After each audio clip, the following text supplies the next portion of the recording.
Hello বন্ধুরা, আজকে আমি একটা ঝটপট নাস্তার রেসিপি নিয়ে চলে এসেছি। এই রেসিপিটা একদম 5 মিনিটেই তৈরি হয়ে যায় আর বড়রা বাচ্চারা সবাই খেতে খুবই পছন্দ করে।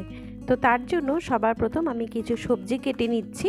আর সবজিতে রয়েছে পেঁয়াজ, তো পেঁয়াজটাকে আমি কুচি করে নিলাম। তারপর গাজর গ্রেট করে নিচ্ছি। এরপর এর মধ্যে দেব টমেটো, কাঁচা লঙ্কা কুচি আর বিটটা এর মধ্যে কিন্তু অপশনাল, তোমরা চাইলে দিতেও পারো, না দিতেও পারো। তো বিটটা না দিলে কোনো ক্ষতি নেই, দিলে একটু কালারফুল হয়, তার জন্যই আমি দিয়েছি। আর এবার এর মধ্যে নিয়ে নিলাম 1 বাটি ময়দা আর 1 বাটি আটা। এবার এর মধ্যে দিয়ে দিচ্ছি হাফ চামচ বেকিং পাউডার, স্বাদ মতো নুন আর দিয়ে দিলাম টেস্ট মেকার। তোমরা এর মধ্যে যে কোনো ধরনের মশলা ব্যবহার করতে পারো, ম্যাগি মশলা, সবজি মশলা, চিকেন মশলা। তো আমি এখানে দিয়েছি টেস্ট মেকার। আর তারপর জল দিয়ে অল্প অল্প করে এটাকে গুলে নেব। একসাথে অনেক বেশি জল দেব না, অল্প অল্প করে গুলে খুব সুন্দর একটা ব্যাটার তৈরি করে নেব। সব সময় আটা মাখতে, ময়দা মাখতে বা পরোটা, লুচি, রুটি এসব করতে ভালো লাগে না, তবে এই রেসিপিটা কিন্তু খুবই সহজে হয়ে যায়, কোনো আটা মাখামাখির প্রয়োজন নেই। আর বাচ্চাদেরকে যদি আমরা স্কুলেও তৈরি করে দিই, টিফিনে দেই, তাহলে বাচ্চারাও কিন্তু দারুণ মজা করে খাবে। তো দেখো, এটা কিন্তু আমার খুব সুন্দরভাবে মেশানো হয়ে গেছে। ঠিক এতটাই পাতলা রাখতে হবে, খুব একটা ঘন না, আবার খুব একটা জলের মতো পাতলাও না। তো এবার এর মধ্যে দিয়ে দিচ্ছি একটা ডিম।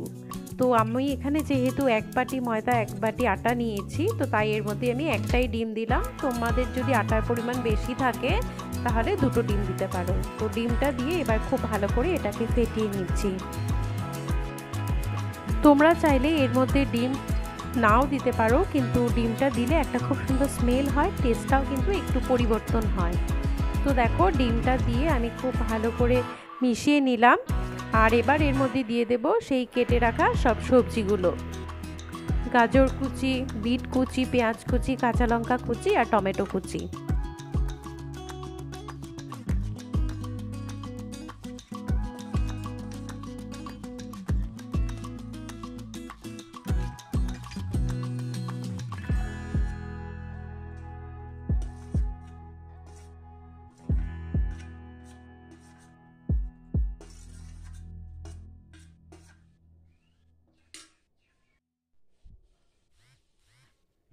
তো সব কিছু দিয়ে এটাকে একটু নেড়ে চেড়ে ভালো করে মিশিয়ে নেব।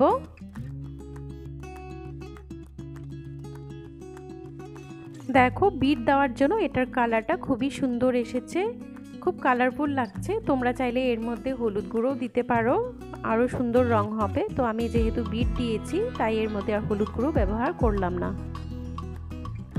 এই মিশ্রণটা যত ভালো করে আমি মেশাতে পারবো, এই রুটিটা খাওয়ার সময় ততটাই ভালো লাগবে, সফট হবে আর রুটিটা হবেও বেশ দারুণ।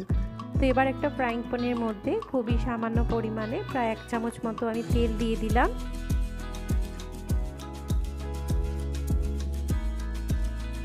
তেলটা গরম হওয়ার পর এর মধ্যে আমি অল্প অল্প করে সেই মিশ্রণটা দেব।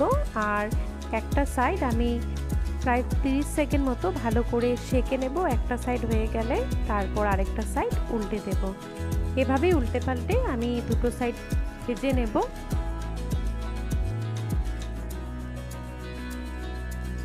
তো দেখো, এটার উপরটা কিন্তু অনেকটাই শুকিয়ে গেছে। তো এবার এটাকে আমি উল্টিয়ে দিই, কারণ নিচ দিকটা বেশি সময় রাখলে পোড়া লেগে যেতে পারে। তো এবার এটাকে উল্টিয়ে দিচ্ছি।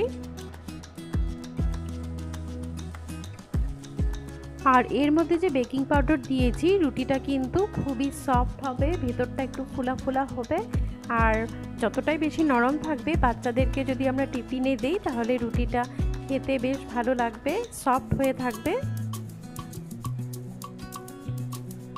বাড়িতে বাচ্চা থাকলে কখনো কখনো এভাবে নানান রকমের খাওয়ার জিদ করে, তখন এগুলো কিন্তু আমরা বাচ্চাদেরকে করে দিতেই পারি। বাচ্চারাও খাবে, বড়রাও খাবে, আর পেটও ভর্তি থাকবে, আর খুব কম সময়েও তৈরি হয়ে যাবে। তো দেখো, এভাবে আমি একটা একটা করে বাকিগুলো রুটির মতো তৈরি করে নিচ্ছি। আমরা যেরকম আগে চিনি দিয়ে গোলা রুটি খেতাম, এটা অনেকটা ঠিক সেরকমই। আর এর মধ্যে ডিম দেওয়ার জন্য এটার গন্ধটাও খুব সুন্দর হয়। আর এই যে দেখো রুটিগুলো কিন্তু কি দারুণ সফট হয়েছে।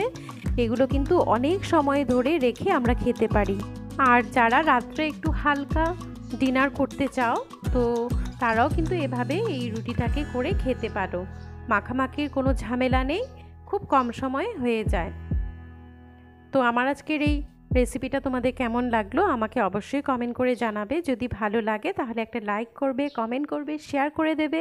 আর আমার চ্যানেলে নতুন এসে থাকলে অবশ্যই চ্যানেলটি সাবস্ক্রাইব করে পাশে থাকা বেল বাটনটি প্রেস করে দেবে, যাতে এরকম নতুন নতুন ভিডিও আপলোড করলে তোমরা সবার প্রথম নোটিফিকেশন পেয়ে যাও।